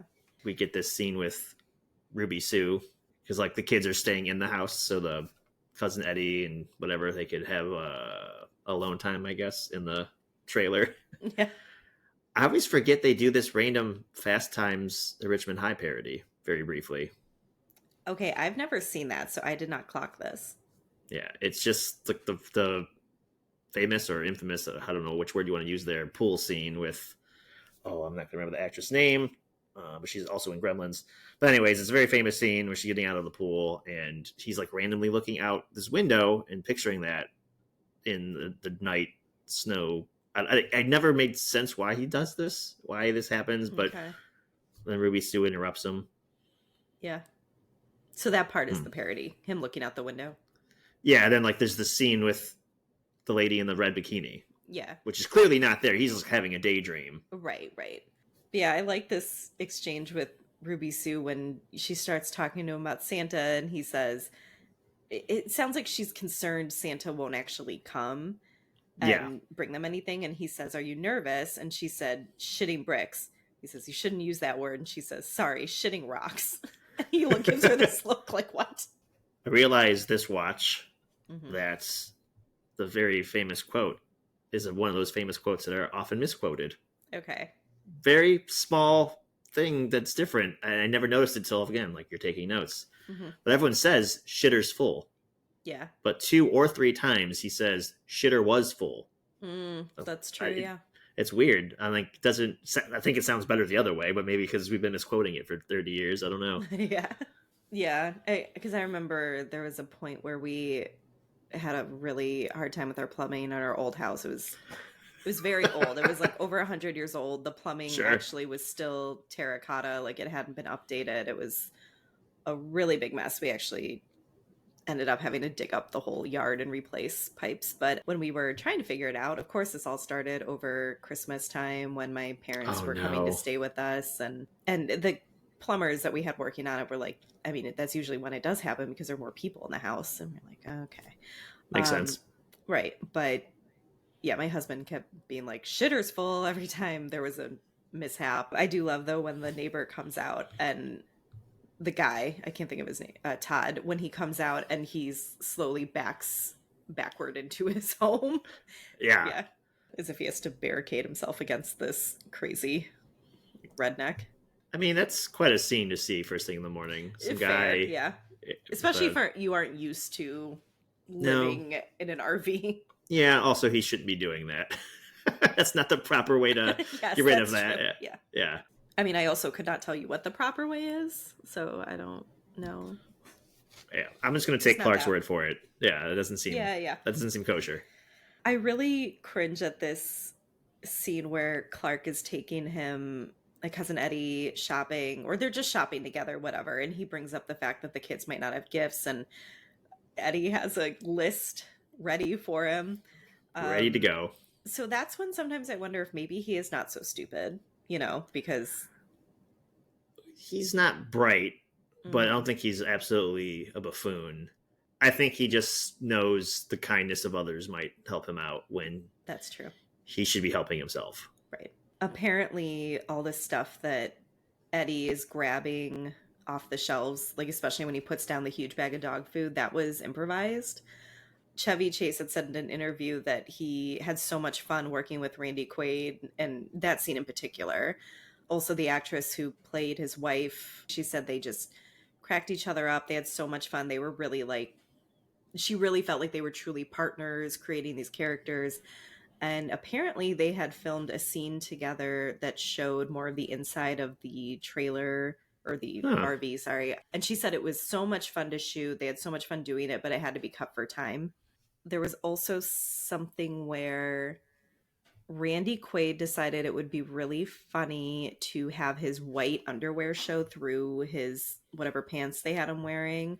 I don't know if he was wearing really sheer pants. I can't really remember seeing this in the movie, but the costume people came up to that actress and they were like, Randy thinks this would be really funny to have his underwear show through here. Is that something you want to do too? And she said something like, no, just Randy will be doing that. Thank you. Yeah, um, that checks out though. Yeah, but I know that Randy Quaid has had some sort of health issues, maybe mental health issues, like in the past years since this, but everyone said he was a blast to work with. And it sounds like they really had a great time with him. He's the only other recurring actor character in these movies. Like he comes Oh, back. okay. Okay. Yeah, I did not realize that. Okay. yeah. As far as I remember. Gotcha. So is it Christmas Eve or Christmas that we are at next when all the older relatives show up? I think it's Christmas Eve dinner. Like Okay. I think they come over for dinner. I think like the aunts and uncles. Okay, right. So Aunt Bethany, she's played by an actress named Mae Questel. She was the original voice of Betty Boop and Olive Oil, like That way is back in some the 1930s. that's some awesomeness I did not know. Yeah, I'm pretty sure this was her last job, like her last role. The part where she gives the wrap package to Clark and it's her cat, like we realize it's her Mm-hmm. cat in there. All those movements, Chevy Chase was making it move. Yeah. And he was able to like do that without his hand really moving. I was impressed. I feel like the trick is that there's probably something in the box to give it To weight. give So it when weight, yeah. yeah, when he like flicks his wrist or whatever, it's just awkward. This is another scene as a kid I lost my shit at. Like it, because there's funny things happening here and there, and as a kid, like you want the big moments, like your kid is expecting, and like you lose kind of Hmm. patience when it's just sight gags or quick liners that you're not getting or understanding. Yes. But the old aunt comes over and gives out all these packages, and they explain like, oh, she just wraps things up. It's Right, the right. cat. Oh my god, I remember like having to rewatch that. And as a kid, it was like my favorite scene. I don't know why, because it's just silly and ridiculous. And then topped it off with cousin Eddie bringing in a leaking gift because it's a Jello mold. She just wrapped Yeah. random things, and it's the thought that counts, right? She wanted to give something and didn't know what to give. No, Well, she's got dementia. It's I know. The funny thing is, I did have older relatives like this who would wrap things up from home to give to the kids. And not my grandparents, but like older aunts and uncles, great aunts and uncles, I guess, whatever. None of them were like this, thank goodness. But yeah, usually they would wrap up, I don't, just items, trinkets they had laying around. And a lot of times it would be like, oh, this was my mother's thing and I thought you could use it, or this belonged to some other family member and now it's yours. And it's just funny to me that I actually lived some of this. It just like the stereotypical older relative thing, like the thing with the yeah. grandparents, and I'll give you a quarter, as if a quarter is a big deal anymore, right? Like I said, thankfully, nothing was a live animal or a jello mold. When they go to do Grace and Hmm. say Uncle Louis, is that his name? I think The, so. but either way, when they're gonna go to the table and they ask Aunt Bethany to do Grace, and she starts doing the Pledge of Allegiance, Yeah, and like the fact that obviously she's not all there is kind of funny because of what's happening. But then like of they just let course. her go and finish it, and I believe it's cousin Eddie stands up with attention and salutes Yeah. her. Like they're just like, oh, this is a normal thing. It's fine. Yeah, I love that too, because everyone's just sort of politely going with it because it's, you know, batty old aunt whoever, Yeah. and then Eddie taking it seriously. Well, he's also a little. Not all there too, yeah. Yeah. And yeah, you're right. He's credited as Lewis, so Uncle Okay. Louis. Uncle Lewis.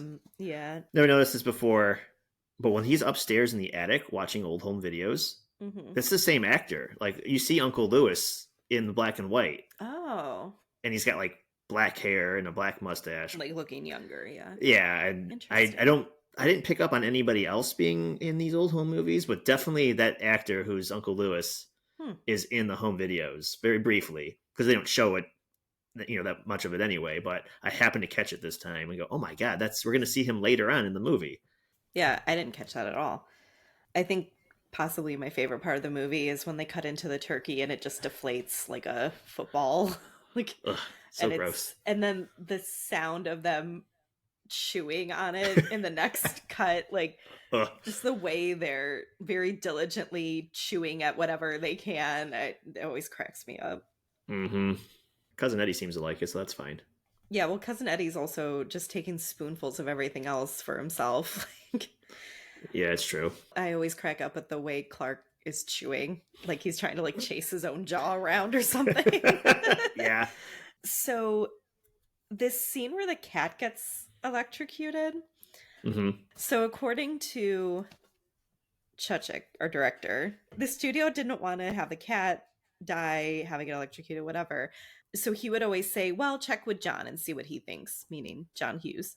Then he would go call John immediately after and say, they're going to call you to try to get rid of the cat part. And John would vouch for him. So That's pretty funny. I thought it was too, yeah. Yeah. And like, again, it sounds like John Hughes was very hands off, I guess, what not thinking it was like his baby anymore because he wasn't directing it, but then also seemed like a very encouraging coworker. Yeah. Yeah. He was hands on when he needed to be. Right. When they called him about the cat, and he's like, "No, we keep the cat." All right, we're keeping the cat. Hmm. Because the other guy said so. Yes. Well, again, well, he even said this was the height of John Hughes's like power and Of reputation his in power. Hollywood. So apparently, I know it's always so funny to me to say it that way, but It's about accurate though. yeah, well, and apparently true because the studio was referring to John Hughes, and I feel like a lot of times everyone else is just trying to make the studio happy. Yeah. So I had to explain the whole bit about why Clark and the family were disappointed with his bonus being a Jelly of the Month club. That, that's not money. It can't buy you things like their pool. And my son was like, oh, I think that sounds great. I like jelly. I mean, it's a gift that keeps on giving, Clark. It's the gift that keeps on giving. Yeah. Uh, yeah, I always love that line. Just a little simple cousin Eddie. And then he goes from it's the gift that keeps on giving to I will kidnap your boss. Well, so he takes things in extremes. He sometimes could be the voice of reason, like, "Hey, you got Jelly of the Month Club." Yes, Clark's mad because he expected $1 million or whatever it was, something unrealistic in today's world and economy. And I also don't know if I'd want Jelly of the Month Club. It's as grateful as I like to try to be sometimes. It's just like, how often do you see me eat jelly? Right, right. That being said, That's he sees the pain and frustration that right. his cousin-in-law, who has graciously put his family in his house for the holidays, what this man has caused him. Because at this point, Chevy Chase he's going on a rant, Right. and Yeah. and so like yes, he's being like, oh yeah, it's a great gift. Oh yeah, I'm going to kidnap your boss. And I feel like that makes sense. Both thoughts make sense for me for this character who's Yeah, missing a okay. couple nuts in his tree up top. Yeah, that's fair. After all this, was Uncle Louis goes to so okay, first of all, he says he wants a stogie Mm-hmm. and he lights it too close to the tree catches on fire. Apparently there was a lot of back and forth as to whether they should use stogie or cigar because they were worried the audience wouldn't know what a stogie was. Again, context though, like Well, right. And it's not like I necessarily knew what it was when I was younger either, but I can see him smoking something. So yeah, I yeah. just I thought the same thing. I'm a little kid. It's like, what's a stogie? Oh, it's an old man term for cigar. right. Yeah, I don't Done. really understand what's so difficult about this, especially because you see him with it next to the Yeah. tree when the tree catches on fire. But there was an interview I read with Beverly D'Angelo, who plays Ellen, where she said part of the issue was that they had done market research or something where they found that the average age for the National Lampoon audience was 9.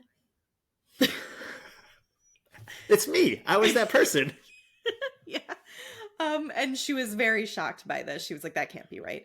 Yeah, but anyway, we get it. He lit this too close to the tree. The dog had drank all the water out of it. You know, it's Yeah, dry. It catches on fire. Um, I love though when the neighbors are debating whether they should have gotten a Christmas tree, and you get the impression they were too cool for traditional holiday stuff, and then of the course. tree crashes through their window. Yeah, and they wanted, then they got it. Mm-hmm. Yeah. These poor people in their house being destroyed. They probably just Yeah. fixed that window too. Oh my god, maybe. That's just money spent on Windows that holiday season alone for these neighbors is Yeah. they need a Christmas bonus. Yeah, there you go. I do really like when Clark is running down the stairs, and I don't know what you call it, but the loose corner of the banister, Yeah. the nod to It's a Wonderful Life. Oh god, that's something I haven't seen in a long time. Yeah, because they have that. I think it's at the bottom of their stairwell in It's a Wonderful Life. Yes. But it's one of those things where when the dad of the house is already super frustrated with everything else going on, it's, oh, this damn thing too that's constantly broken that, we've never fixed. I wanted to point out that I noticed in the credits, Frank Capra the third was the second assistant director on this. And he is, in fact, the grandson of Frank Capra, who directed It's a Wonderful Life. Oh wow. But so I made a note of it because it's really early in the credits. Like, you're still seeing the shot of the house as we move away. And I said, that's weird. Frank Capra the third, that has to be the Frank Capra. Like, it has to be that family. And then in one of the interviews that I read, Chevy Chase was talking about how excited he is to be considered a classic Christmas movie along with things like It's a Wonderful Life. It sounds like he's a huge fan of that movie and also a huge fan of Jimmy Stewart, the way he was talking about it. Okay. And he said, by the way, Frank Capra's grandson was our second assistant director. And I was like, oh, I did see that. So, Nice. yep. That is a pretty cool connection though. Yeah, especially just when you think of them both being Christmas movies that have stood the test of time, that are rewatches for people every year. It is a really fun bit of trivia. This scene with the squirrel, when Yeah. they get the new tree, squirrels in the tree, the dog's chasing the squirrel over the house. Did you know you could get trained squirrels for No, things but like this? now I do, and I will get them to do my bidding. Hmm. Well, they had hired an animal trainer who had worked with both the dog and the squirrel for, I want to say, months before they shot this scene. The day they were supposed to start shooting this bit of just, the animals running around, the squirrel died. It had a heart attack and died, it sounded like, Oh my before they god. even filmed with it. And the trainer just looked up at the director and said, well, they don't live very long. Jesus. There was a quote from the director where he basically said that he had been setting up for the shot, walked over to where the animal trainer was, and he saw a bunch of people standing around a circle looking down and looking very glum. And he's like, oh my God, what? Whoops. So they just had to get a squirrel who was not trained. So the chaos is real. Well, the chaos is real. I think they said it took them 5 days to shoot this, which honestly, I'm surprised it didn't take longer, because what's the joke, like, never work with kids or animals. But it probably would have been tough to shoot anyway. And then to know that they had actual trained animals that then they couldn't use, at least half of them they couldn't use. I wrote a note down that I thought it was so funny when the one grandma just passes out on the floor, like, very extravagantly. Like, I don't know how else to say it. Her, Right. she's very, like, eyes going back, and dramatically falls onto the floor. That was Diane Ladd again. Apparently, the director kept telling her to get closer to the squirrel because they wanted to fit everything in the shot. And Meanwhile, the squirrel wrangler was yelling at her, saying, Diane, please don't get closer to the squirrel. If someone screams or scares him, their claws are like razor blades. Oh my God. So poor Diane Lott. But I was laughing watching this back where she's passed out and they're like, Mom, don't move. Yeah, right, yeah. She's already passed out. And then they're like, Where's Eddie? He usually eats these damn things. And then his wife says not anymore because of the cholesterol. Cholesterol. Oh God. And then they come back to help her, and her husband, I assume it's her husband, is trying to pick her up, and he yells, Squirrel, because it came back, and then he just drops her. Yeah. Oh my God. I can't believe you could train squirrels. Yeah, I was shocked. Hmm. I mean, maybe if that's what you do as a profession, you can train anything. I don't know. Yeah, I suppose so. Or maybe if you're getting paid for it, you can have the time to figure out anything. There we go. Bingo. If you're a squirrel trainer out there and like to support our podcast, please reach us at. So yeah, where's Eddie? He usually eats these damn things, right? Like you just said. Mhm. Where is Eddie? He's kidnapping. Like the sequence is cool too of just the RV leaving Uh-huh. because it definitely feels like a different, like it almost feels like a horror movie briefly, like this like low angle of this trailer slowly leaving and going down the street and arriving at this guy's house. Mm-hmm. I think the first time watching this, I thought Eddie was actually gonna like, I wouldn't maybe say kill the boss, but I thought some bad stuff Right. was gonna happen, not just wrap him up in gift wrap bows and take him with him. Right. Like it's definitely played out like a silly kidnapping, and Mm-hmm. but like you said in the beginning, it's the music's ominous. It all looks very ominous, Yeah. which again, he is kidnapping someone, but it's definitely played out for laughs afterward. While that's going on, the squirrel bit just happened, and like the family is done. They're about to leave, and Mhm. I had two notes here. One, I understand and feel bad for Clark, and I love his rant. I was going to like quote it, but it's too damn long. And I didn't feel like looking up, and I don't think anyone wants to hear me do that bit. Realistically, though, like it's Christmas Eve, and it feels late at night.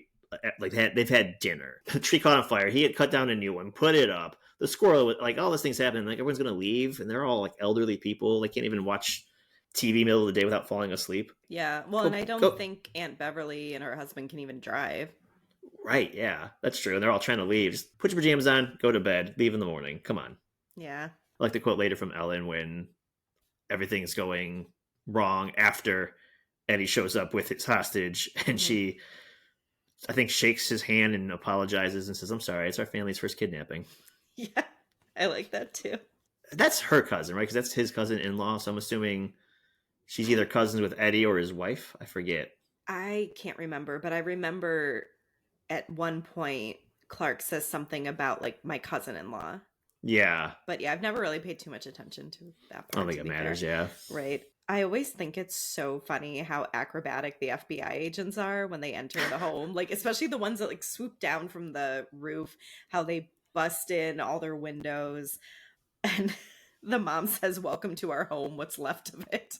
yeah. Uh, yeah. That's so over the top. Who is this man that we need a SWAT team to like bust through these windows and not just politely knock on the door? Like, oh, I think you have a gentleman that we need to take back from. Right.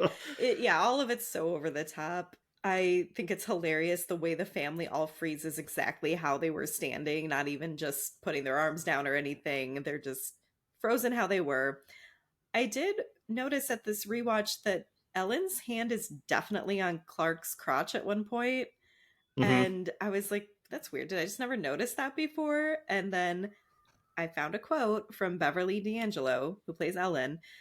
Did you catch when the police came in and there's a freeze frame where my hand was on Chevy's crotch? I did that spur of the moment and told Chevy just to see if anyone on set noticed. But we did a couple takes and no one mentioned it. I've always noticed. I always thought that was weird because, like, Because I it's don't think it was on there before. It's like after she extends her hand and then puts it it was back. before. It's Oh, it before was. because she Okay. takes it and extends it back. I think that's the only reason why I've noticed it in the past is Okay. she shakes the hand, which is at that level. Yes. And it's funny too. You said everyone freezes, and the guy they're looking for, he's the only one whose back is away from the police. I know. in his like onesie pajamas. Yeah. I remember that too. It's so funny the way he has to turn around. He's like the victim here. Like, no, Yeah. dude, turn around. Yeah. It's like, oh, that's just me. It's okay. Everything's fine here. Yeah. It's a very nice kind of forceful, but he very nice way of him kind of having his Ebenezer Scrooge moment. Like Yeah, his heart grew 3 sizes that evening, sure. and other Christmas references. Another yeah. Anything else? Stay with me. I have 4 more episodes to make Christmas references. Anything else you want to say about the ending before we get to the other stuff? I didn't have a lot of notes at the ending. I feel like the ending just kind of happens, I right? know. It all goes really fast. And like it somehow it feels right. Yeah. It's like, oh, it's over. That's it. There's like Yeah. nothing crazy that happens. It's just they kidnap the guy. The police destroy his house, Yep. and he's like, no, it's okay. I'm gonna give out bonuses again, and everyone's happy. Yep. I like how even his wife thinks he's a horrible cheapskate, Yeah. especially because there's that shot of her just sort of waiting in the police car doing her makeup. So it makes it sound like she doesn't really care that much about saving her husband. And then she's like, oh, yeah, wow, that was a horrible decision, you cheapskate. You're right. Yeah. Yeah. So I just had a couple other quotes from the cast that I wanted to include. I guess in all the other vacation movies, there was some part where Chevy Chase would have a heart to heart with Rusty. And and I, again, I don't know because I haven't seen them, but this one I didn't. don't remember. Okay. This one didn't have that. And at some point, Chevy Chase asked John Hughes, like, should we put something like that in? Because that's kind of been a staple. And John Hughes said in one of the original drafts of the script, he had included something like that, a heart to heart with Rusty, but he had to cut it. So Chevy thought they should put it back in. And he asked Johnny Galecki what he thought. And to be fair, Johnny Galecki was 13 at this point, and this was, I'm pretty sure, his first movie. Johnny Galecki said, so they asked what I thought, and I said, I don't think there's any point. Somebody thought it was worth taking out at some point, so even if we shoot it, it'll probably get taken out again. I literally talked myself out of what could have been a classic scene with Chevy Chase. Now that I'm a jaded Hollywood fuck, I realize the error of my ways. I still kick myself in the ass for this every day. Damn. Yeah.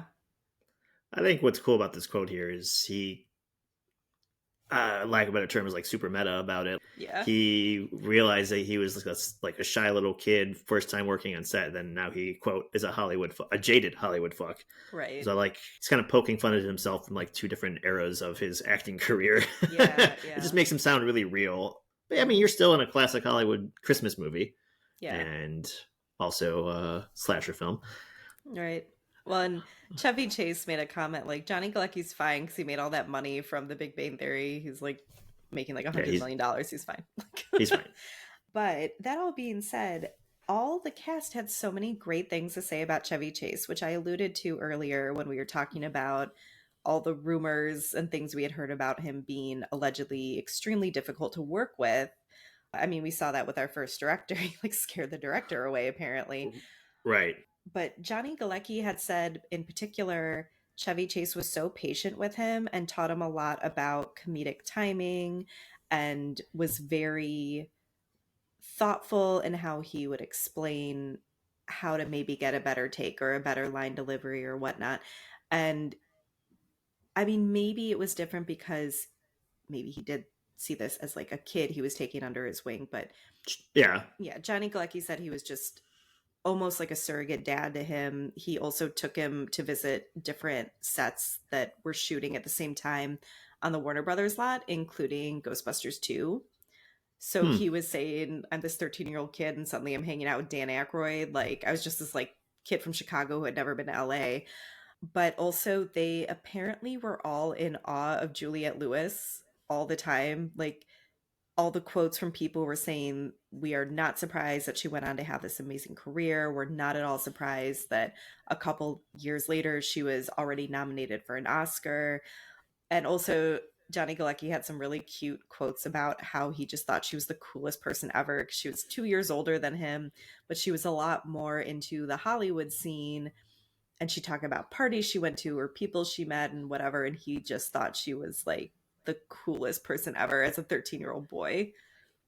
That's pretty funny. Yeah. Yep. Okay, so this movie was actually released at a proper date, which I feel like we have not seen a lot of. No, at least not any holiday specific movies we've talked about yet, I don't think. Right. It grossed rounded 71 million on a 25 million budget. So doing well. But yeah. Highest grossing film in the entire Vacation franchise until 2015's Vacation, which I think was Hmm, Ed Helms. I believe Chevy so. Chase had a bit part. It wasn't the same actors. Yeah, I didn't see this one because why? Yeah, why? It sounds like, though, they were all very surprised it was such a hit. There was a little story with the actress that played Cousin Eddie's wife. She said she was at a party at Martin Short's house, and Chevy Chase stopped by and was like, "Oh my God, we're the number one movie in America." And also just casually, "I was at a party at Marty Short's house." Because that they all called Right, him yeah. Marty too. The director, Jeremiah Chuchik, said, "The day the movie opened, I was home that weekend, and James Brooks, the James L. Brooks, who was a friend of Chevy's and somewhat of a mentor to me, called and said, 'We're going to see your movie in Westwood. You got to check it out with an audience.' So I sat with him and experienced the movie for the first time with a crowd. It was one of the greatest moments of my life." That's pretty cool. Hmm.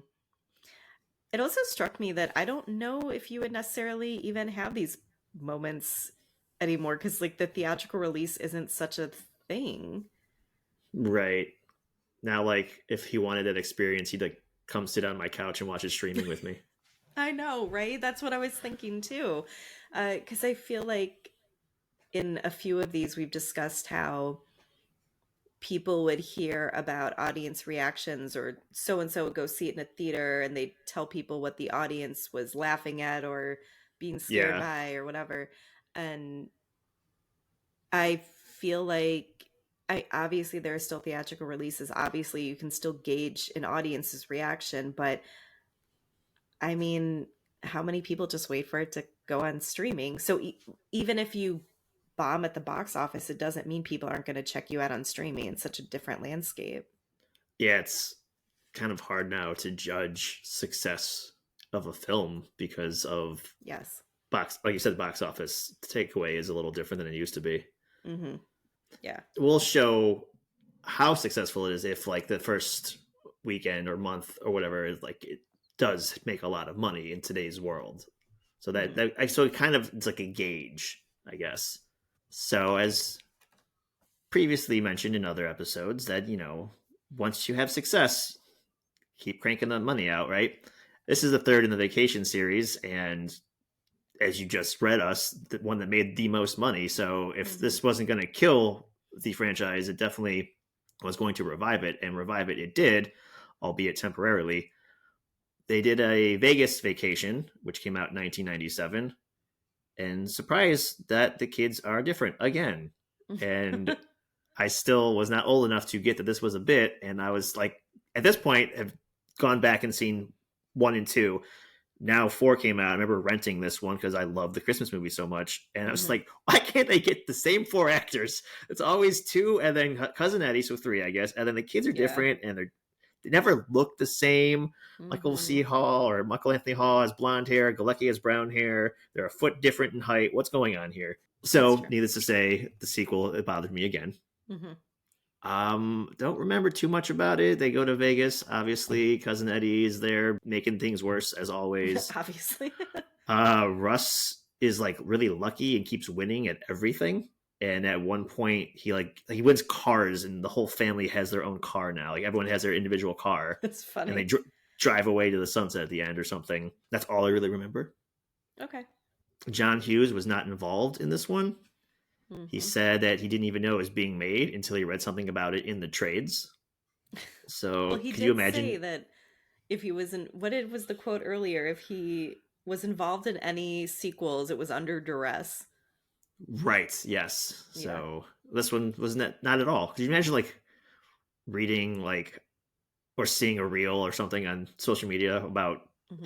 something you've done, and then it's Yeah. not like you don't have Oh, they're anything to making a do with it. sequel. Well, I feel like Yeah. that's what happened to the Naked Gun guys Oh with yeah. the newest one. I feel like they knew it and they just really wanted to be in it or Maybe. be involved. Yeah. This seems like he had no idea.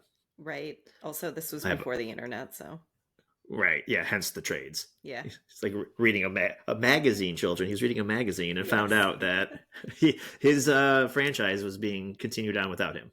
Right. We have a quote here. Ever since it came out, people had been coming up to me with disappointed looks on their faces, asking, "What were you thinking?"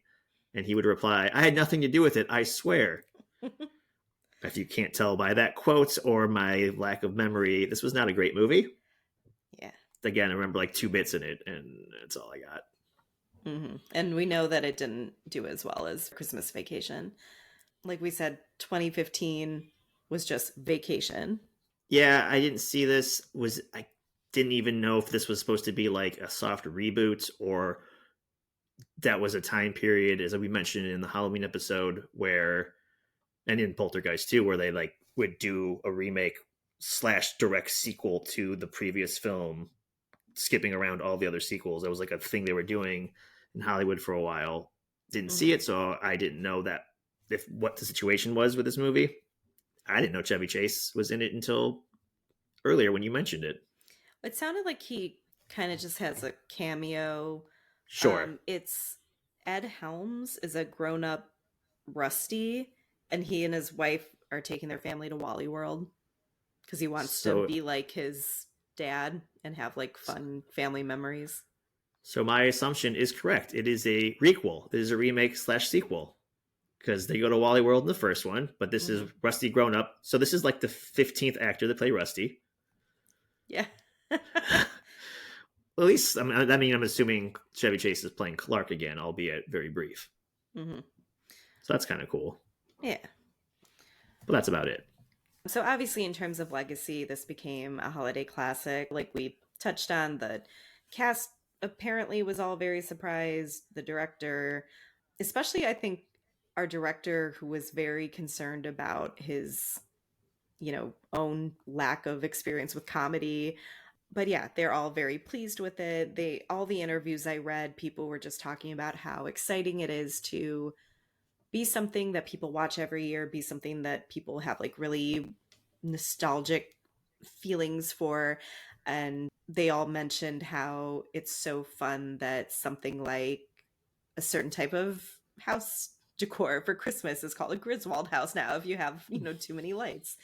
That they love, there's this like enduring legacy of that, like outside of even the movie. There are these like cultural references. Diane Ladd specifically said she was being approached to do an interview about the making of the movie. She said, "So you're writing about the picture that gives me more money than anything I've ever done? Every year around this time, I get my own bonus thanks to Christmas Vacation. Isn't that funny?" That is funny. Yes. Especially since she was really concerned this would ruin her career, I think, at one Yeah. point. Yeah. And whatever, get those residuals, everybody. Hey, gotta go to somebody. Yep. So did it hold up for you? Absolutely. Yes. This is definitely a movie I try to watch every holiday season. I say try because there's a lot in the Rolodex, Right, and so there is. sometimes they get skipped. Not because I don't want to watch it, but maybe like, oh, we didn't watch this last year, or it's been a couple years, and then it just gets glossed over because there's only so many movies and so much time. Yeah.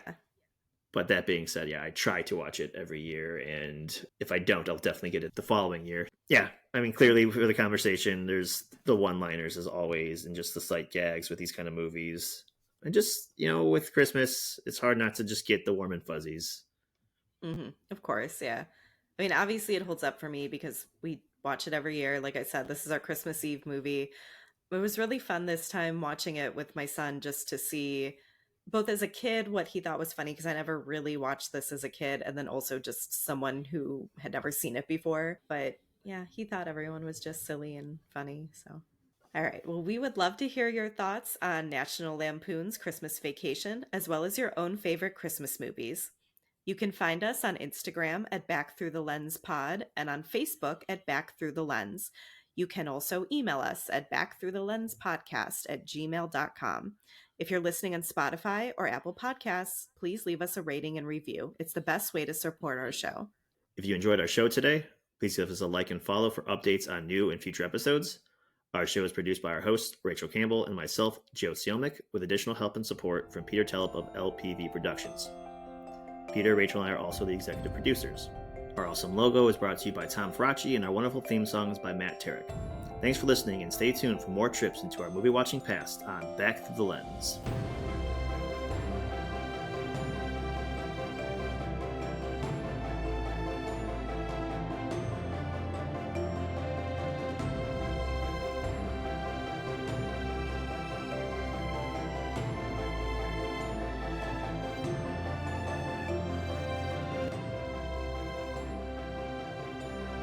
Fucking video killed the podcast star. I know, right? You know, I didn't ask you if you guys do a big holiday get together. Ah, shit, now I gotta do some more editing. The fuck is that? That is the Mario Mario race Mario Kart. track. Is my house haunted?